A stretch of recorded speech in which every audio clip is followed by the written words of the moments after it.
I don't grow for the competition, people. My garden's to give me delight, and anybody else who happens to like what they see. Daphne is a tremendous plantsman, and she's got masses of wonderful things in her beds. Poor Barbara's got this problem, which is spoiling her garden, which otherwise was very, very pretty.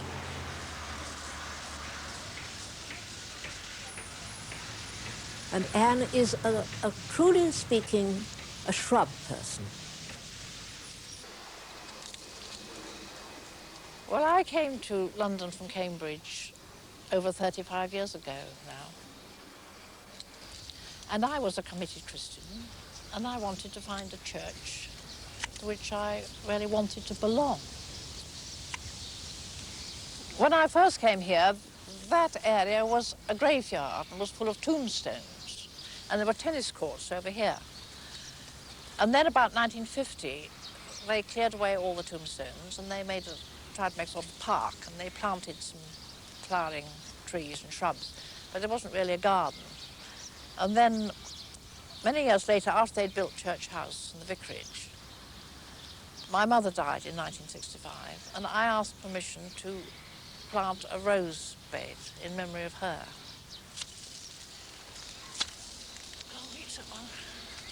Well, I've been a member of this church under 6 different vicars, so I've seen a lot of changes.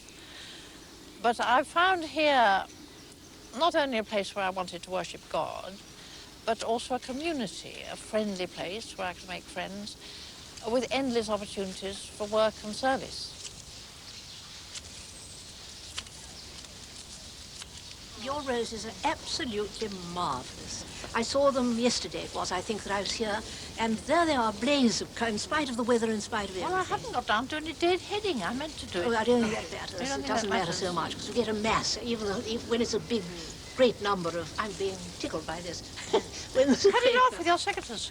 Yes, that's an idea, isn't it? I can take it home and put it in the vase with my peony.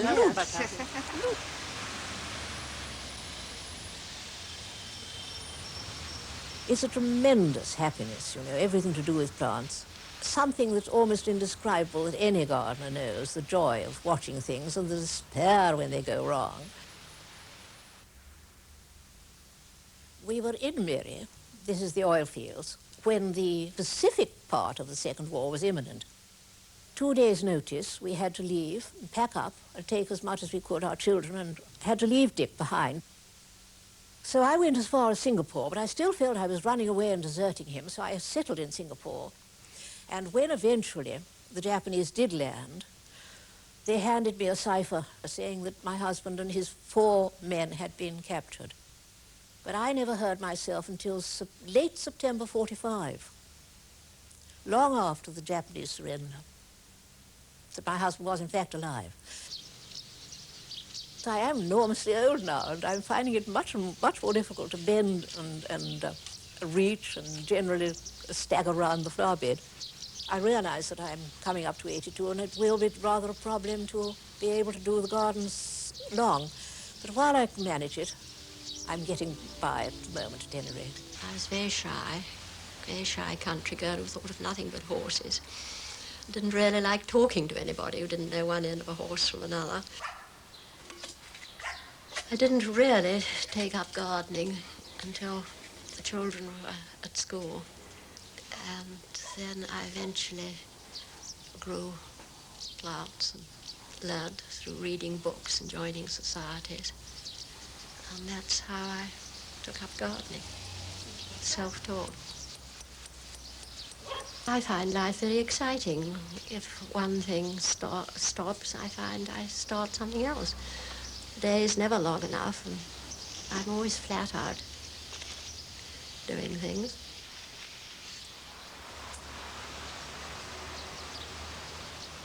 Everybody has their thing. My thing is gardening, and I think my friends who work in the garden with me also thoroughly enjoy it. And it's something they are good at and can do. And it's something that we are prepared to give to God.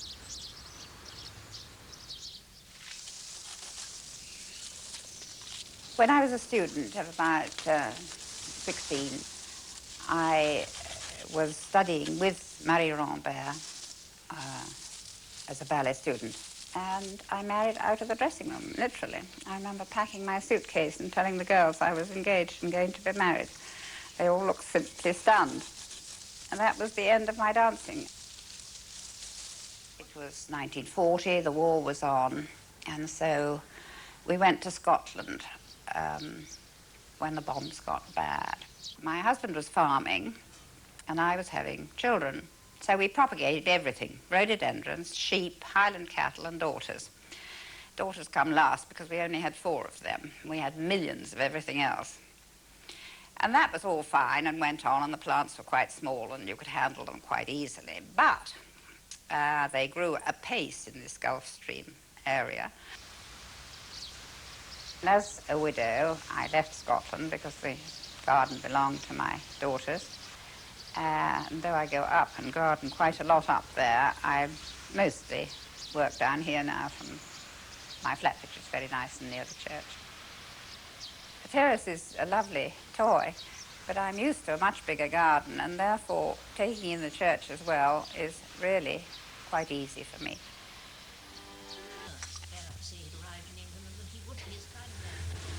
The most extraordinary things happen in church gardens that don't happen in private gardens, I found.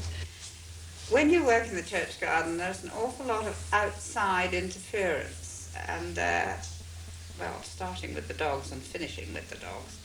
But something I noticed, Anne, on Saturday I was in the garden, there was a terrific gale and your ginkgo tree was flat on the ground. Now I had a look at it, didn't the trees fall? The stake is rotten.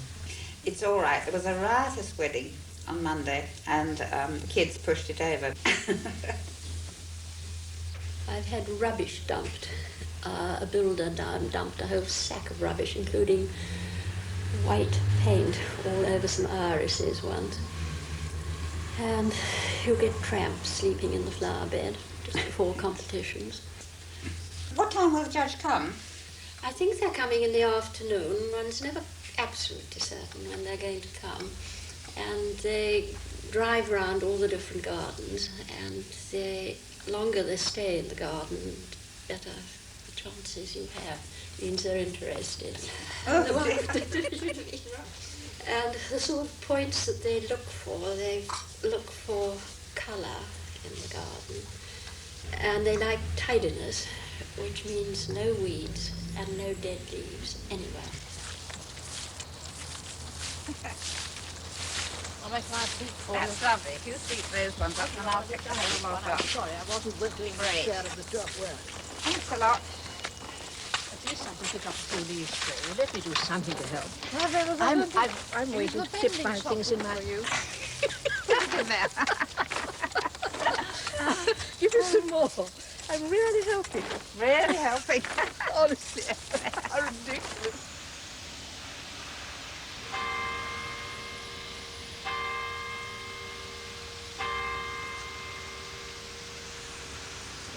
I wonder when the judges are going to come. What time is it? It's just after 3. They said they were coming about 3. They usually are late on schedule, aren't they? What a thing to say. Well, they work so hard, poor thing. Looks as if they're arriving. Good. And the light's getting better. Perhaps that rain's going away after all.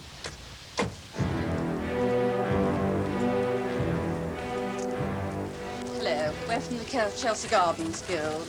Can I introduce Henry Pearson, who's our judge, Madeline Daubeny, Andy Lincoln-Glass, Barbara Chaplin, and Daphne McDonald. Hello. Now, which way would you like us to go first? Whichever you say.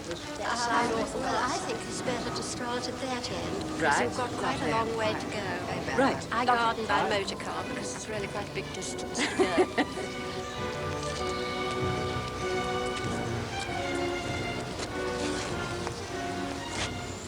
This is a fairly new bed. Yes, this has only been made for, this is the 2nd year only. Mm-hmm. And some of them are old plants that I managed to bring, the hostas. Are old, but the whole thing is done amazingly. It's all been done from cuttings and bits that people have given us. Lovely. And I only left it a year before I'm awfully fond of that. Had it before, of course. I think there have been problems in this area with honey fungus, and it is possible that that might be something that's going to go in the near future. a lovely flow, Miss That, isn't it, Very Penny? nice one. Well, very well grown. Yes, yes. I found it a useful plant. Because you get the grey and the yellow. Good contrast plant. The rose there looks a little bit... Yes, Actually, that's right. probably was lovely Yes. about 3 weeks ago. That's right, yes. He seemed knowledgeable and he seemed pleasant. But of course, whether he liked us or not is quite another story. I think he has quite a lot of experience. Well, he seemed to know something about honey fungus. But we shall hear at the garden party, won't we? Yes, that's Yes, that'll be the big day. Yes, next week.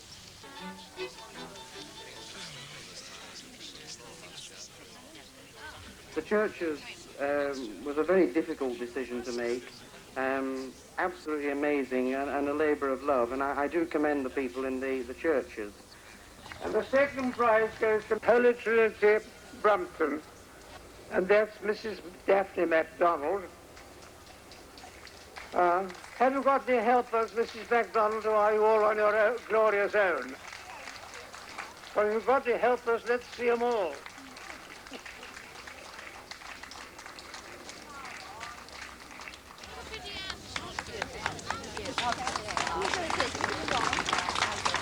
We're missing one of our helpers, unfortunately. She's a great compliment. Now, you take the cup there. We don't get one. No, we don't get one. Oh, my goodness. And now we come to the first prize, question. Chelsea. And here, Wasn't it exciting that we became second this I year? think It it was really splendid. was. It was a great shame Anne didn't come. Yes, I wish she'd She been here. thoroughly have enjoyed I the wish party. she'd been here because she's had so much. She's been overall responsibility for the whole thing, and she'd have loved it. But anyway, we've had great fun, all of us. And it and doesn't matter whether we win a prize. No, it We doesn't. just Oh, no. enjoy the garden. It's don't been we? absolute. I don't know what I'd have done without this garden. It's meant everything to me because I had no other patch anywhere.